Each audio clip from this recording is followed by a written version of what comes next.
So welcome to Thriving Thursday Talk. This is the last of the 5 talks throughout Feast for the Soul.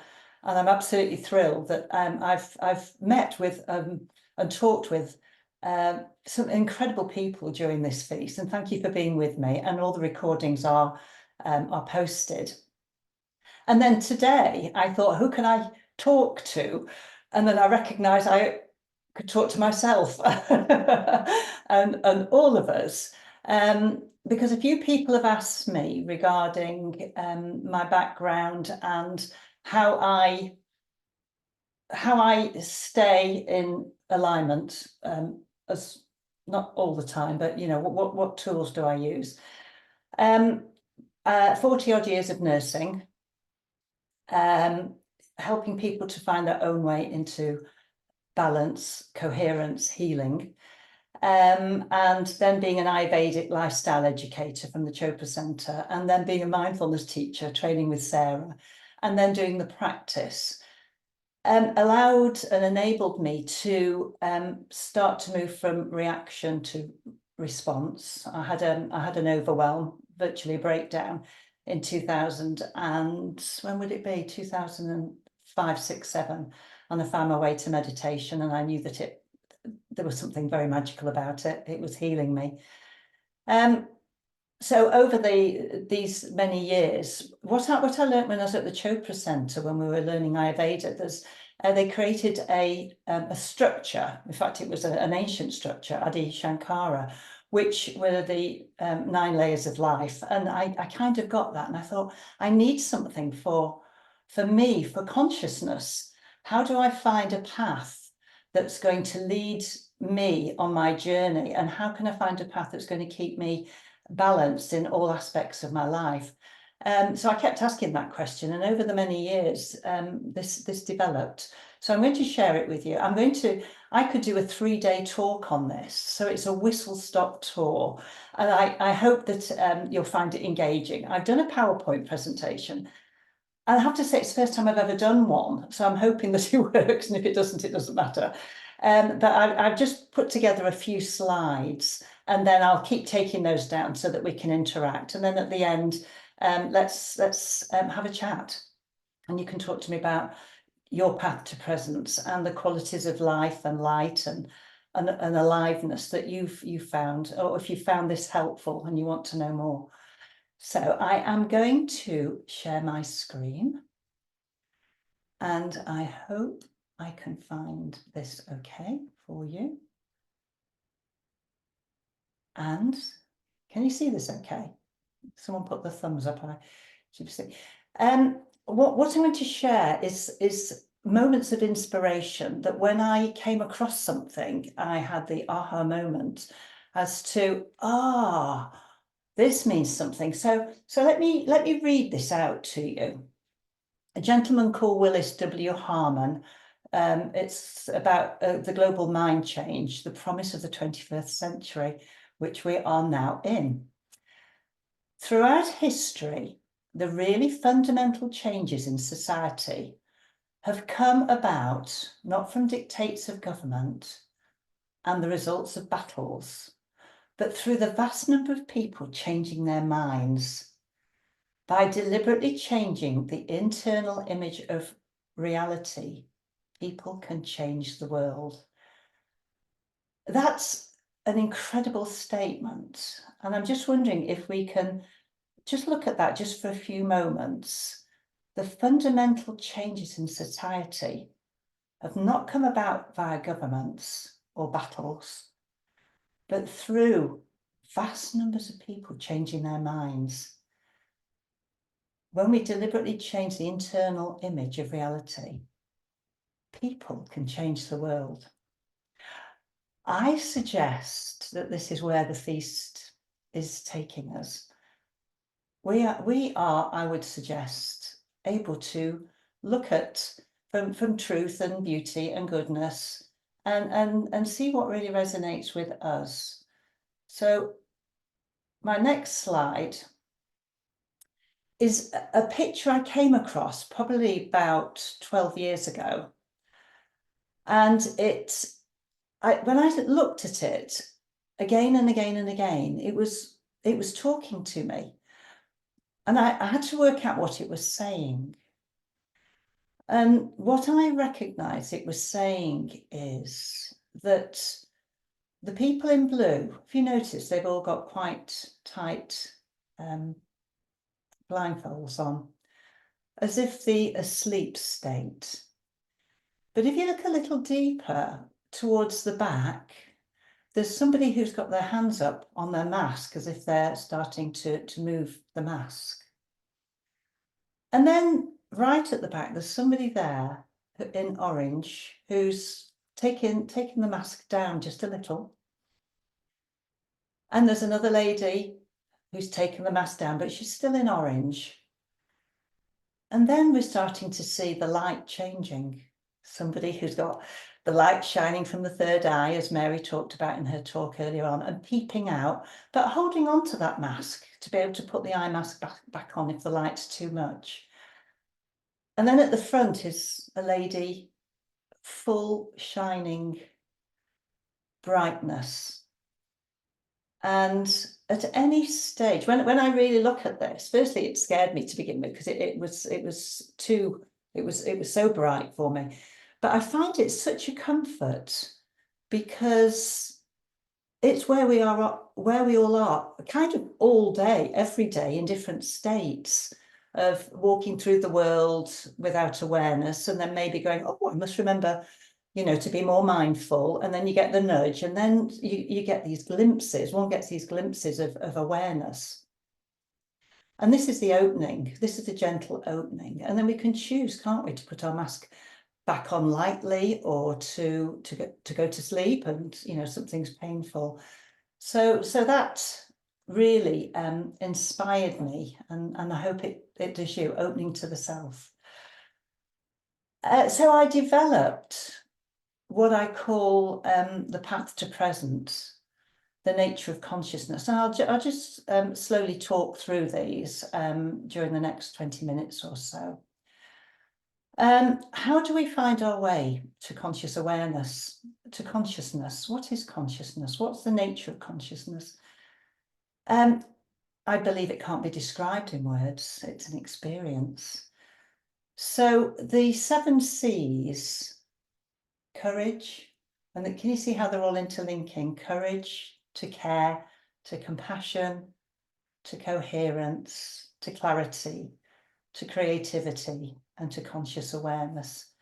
So I'll talk a little more about those when I take the slides down. But starting with courage, and I went to Winston Churchill's house, and this is painted on the wall of his house. So I took a snap of it. And Winston, a great warrior, his words, courage is the first of all human qualities, because it guarantees all others. So when we come from a place, the start point of courage, from the heart, from that place where we generate courage. Courage isn't given to us by somebody else. That's Dutch courage. Someone may ask us to go ahead and do something, and we probably are resistant to it, but we do it anyway. But true courage is generated from within. We'll go back and talk more about this maybe. So the next slide is from Dr. David Hawkins, giving full attention to this incredible work that he did from Power versus Force.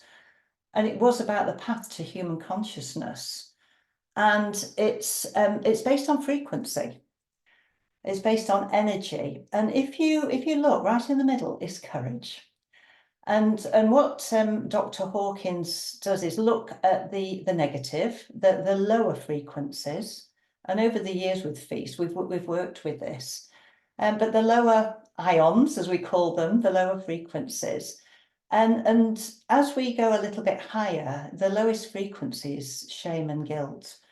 And then we move into the frequency of apathy, where I wonder if that's the people with their masks tightly on. Grief and fear, maybe peeping out, taking the mask down just a little, the eye mask. Desire, desire starts to resonate within us. anger and pride. And this is based on kinesiology and science. And when, as Dr. Hawkins says, when we move into courage, we find that central space and generate that frequency. We move across the scale and we move into neutrality, which I see really as coherence, buoyancy. We will talk more about that. Into that place of willingness. I'm willing to make changes in my life. I'm willing. It's like dipping the toe in the water. It's taking the mask down just a little more into accepting where we are in life.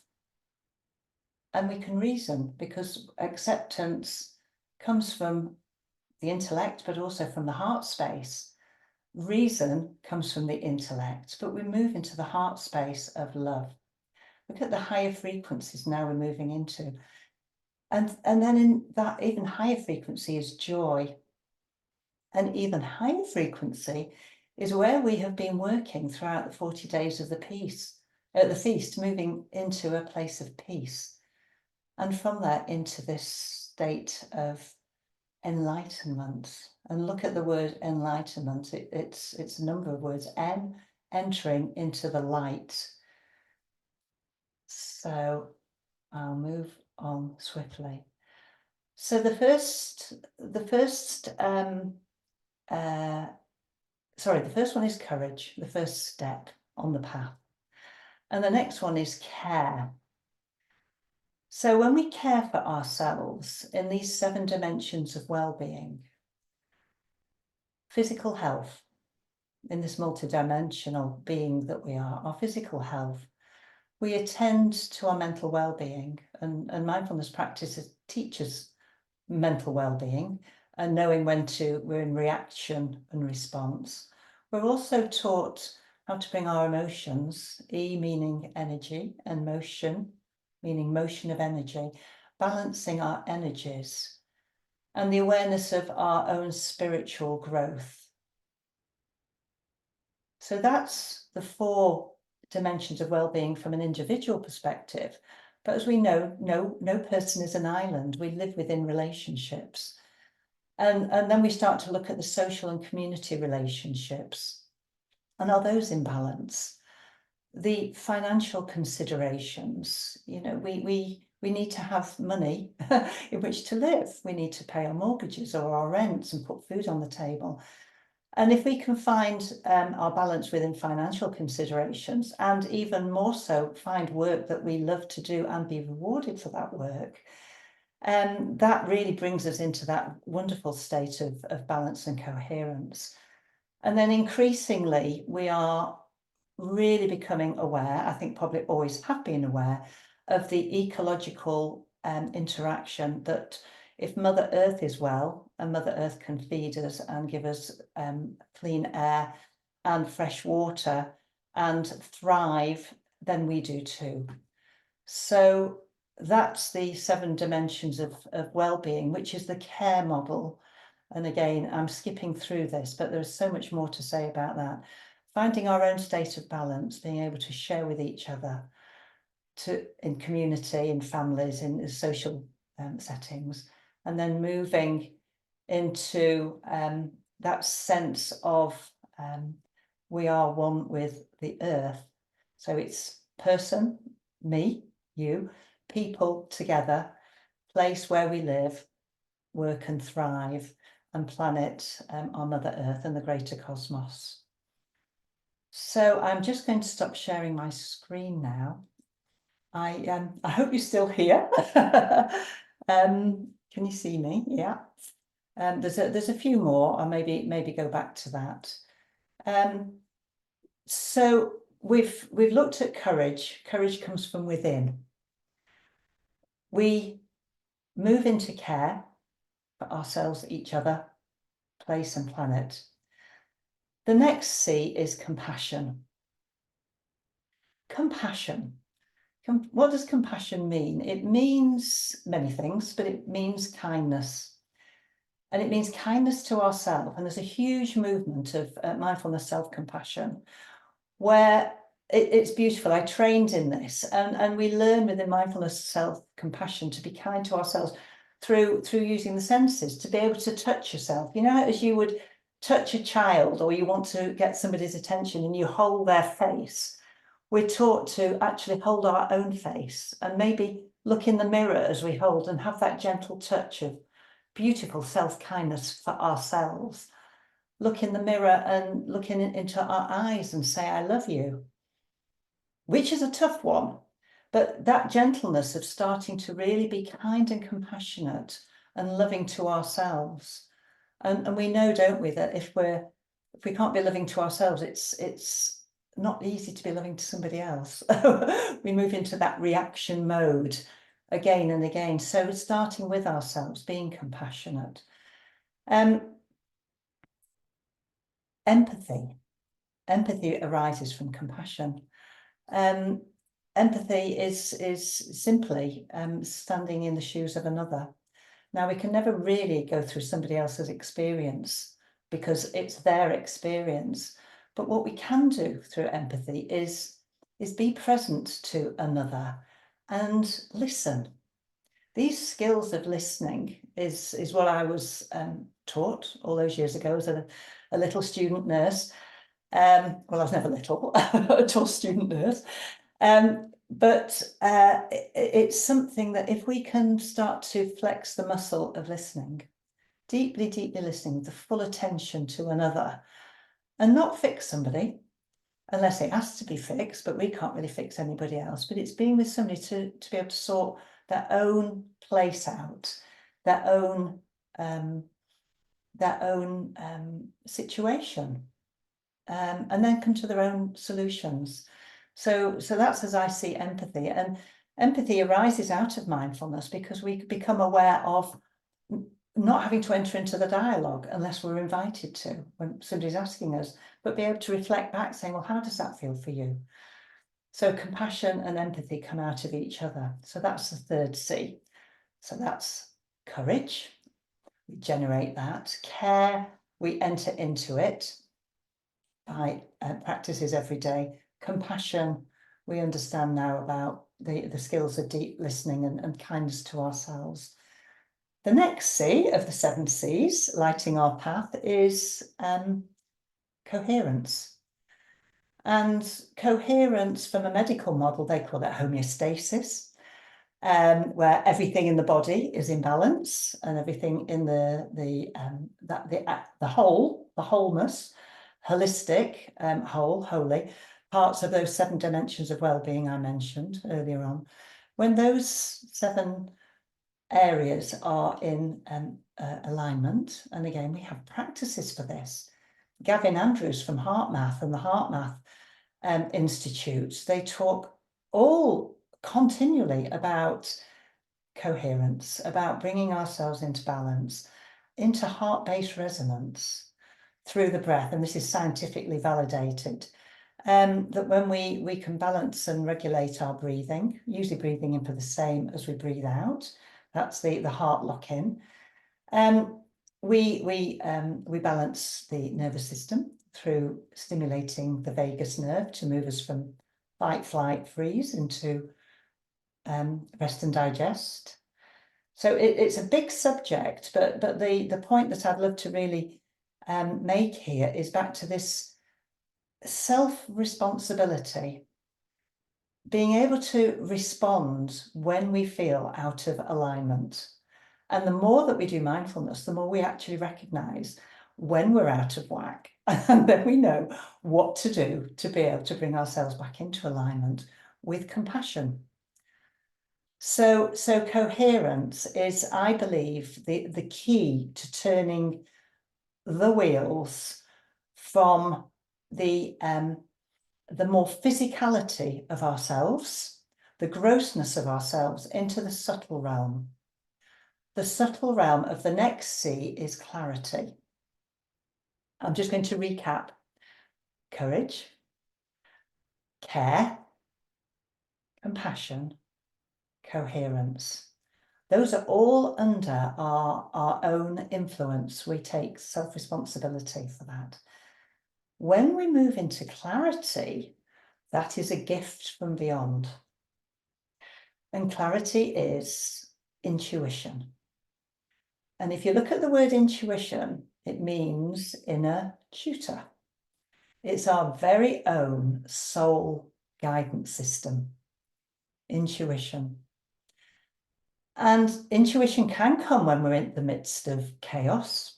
It can come at any time, but we're more likely to hear the soft, gentle whispers of the inner voice, the inner tutor, when we come into stillness. And that's where meditation and mindfulness and all the practices of prayer, of being present, asking or receiving, writing in your journal, coming from that place of stillness. It's amazing what comes out from the pen. And sometimes the pen takes a life of its own, particularly when we come from gratitude. So generating gratitude through those energies that we showed on the screen. Intuition is a gift. It's where spirit meets soul, and it's where we dance together. And that moves us to the next one, the next C, which is creativity.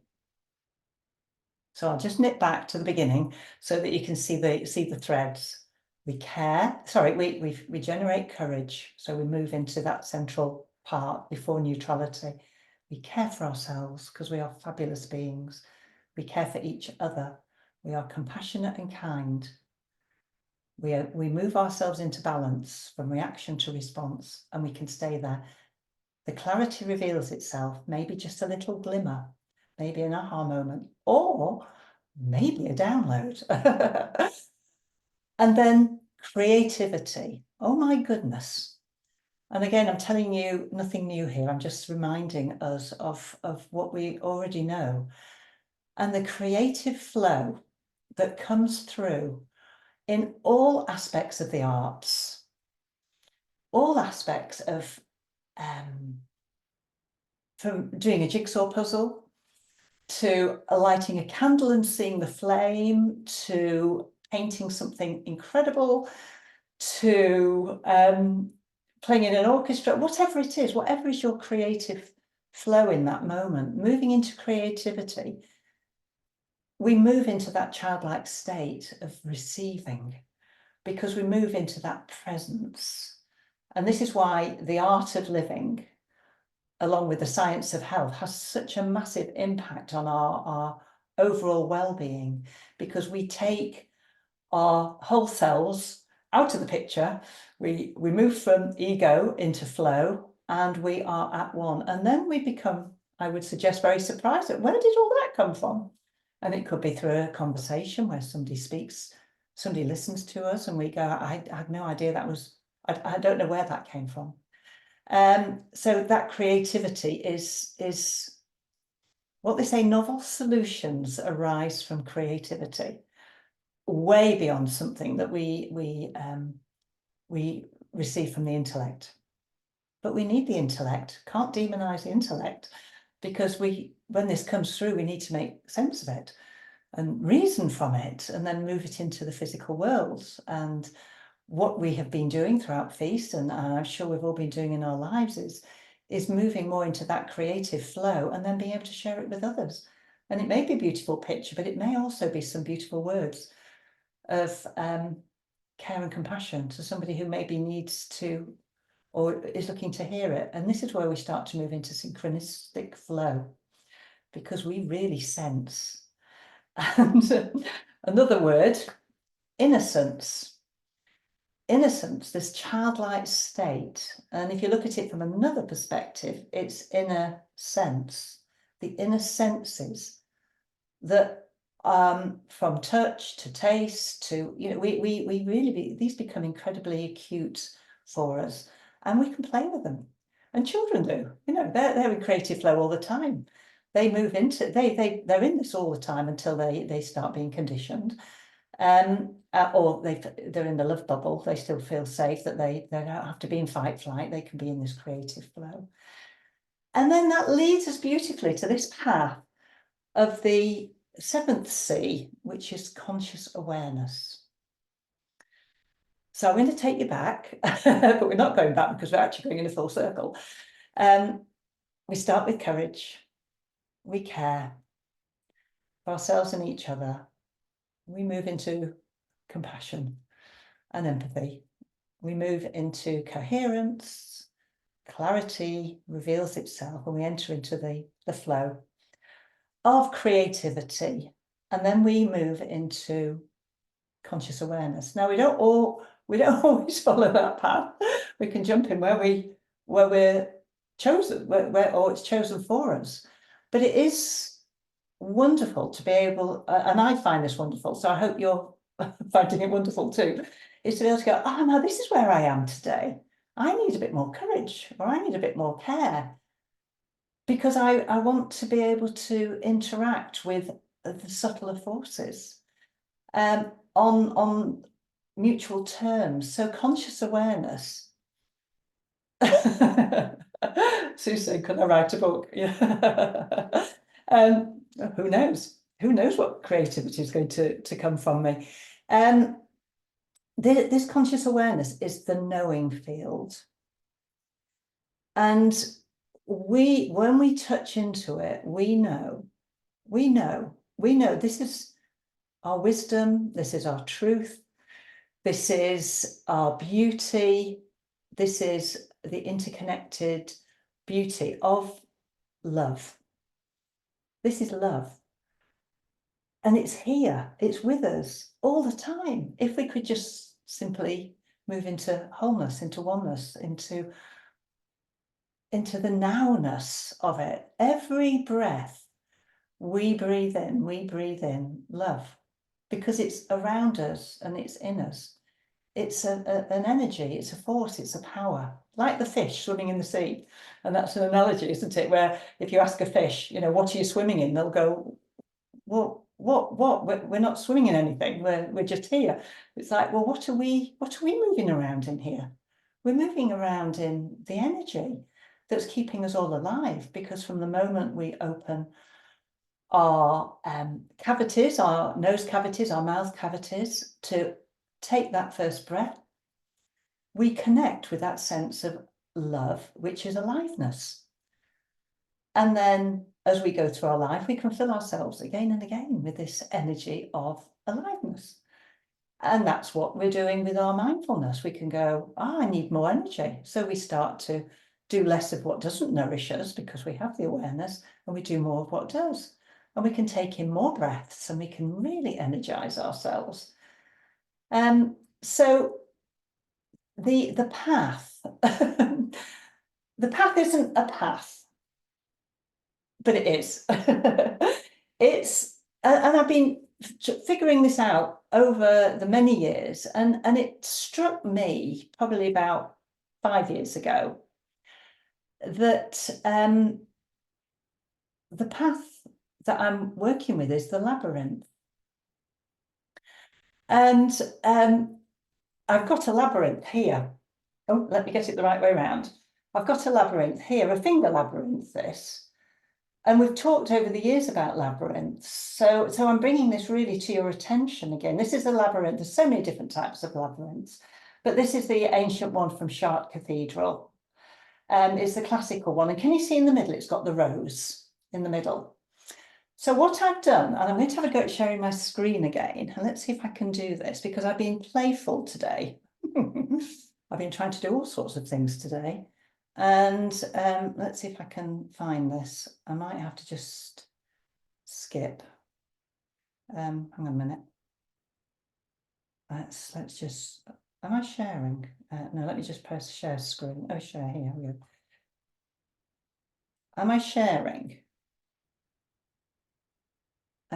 Okay, I'm going to, just before I do that, let me just finish off, if I may, the few slides I haven't shown you, and then I'll talk a little bit about the what's playing. The overall message here is about our own personal evolution, resolve to evolve. So this is in the nature of playfulness. Let's just look at this. Evolve. So what does evolve mean? This is what it means.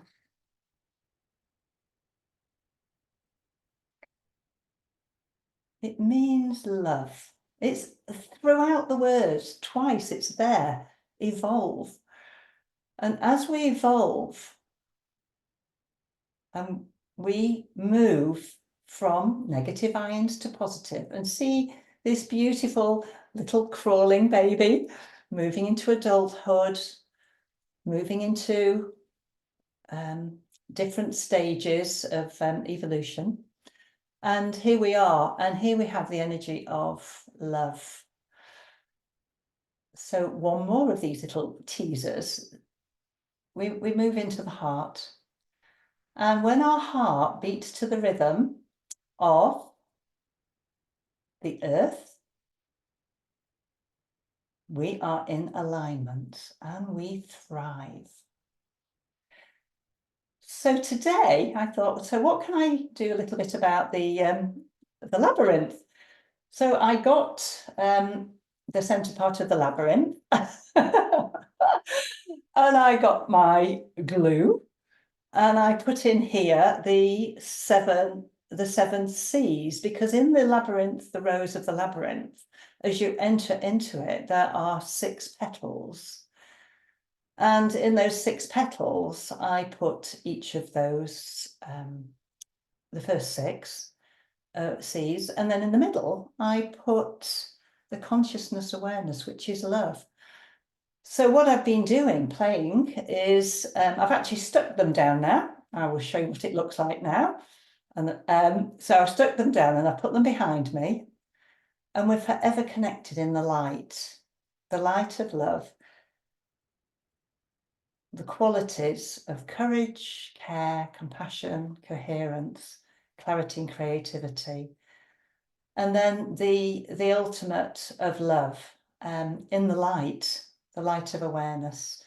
So we're always connected, and finding that light within, setting the little light, can you see in front of it, a light, and then maybe, and this is behind me at the moment, so I'll, but then moving into nature.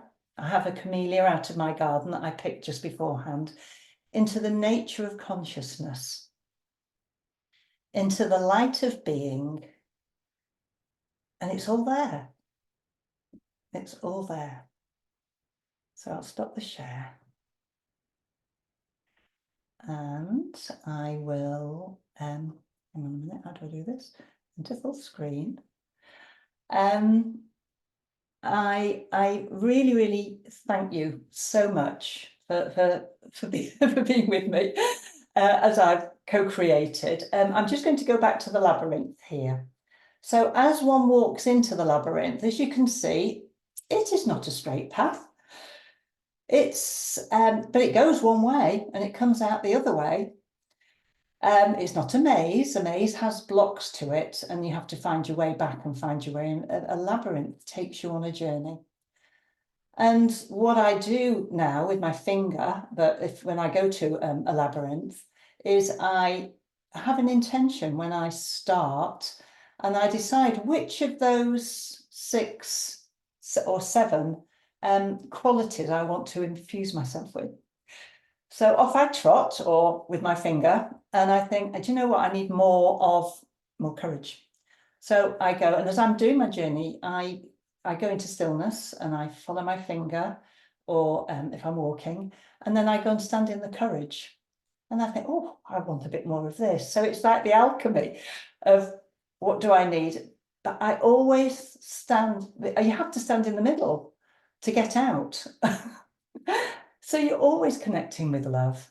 So if in your creative moments you fancy drawing something, or whatever works for you, or finding a labyrinth, and knowing that you want to create your own qualities of life that will enhance your life and help you move forward to evolve, then I'd love to hear about it. We will certainly keep in touch. So thank you so much, and I wish you namaste, and I will see you soon.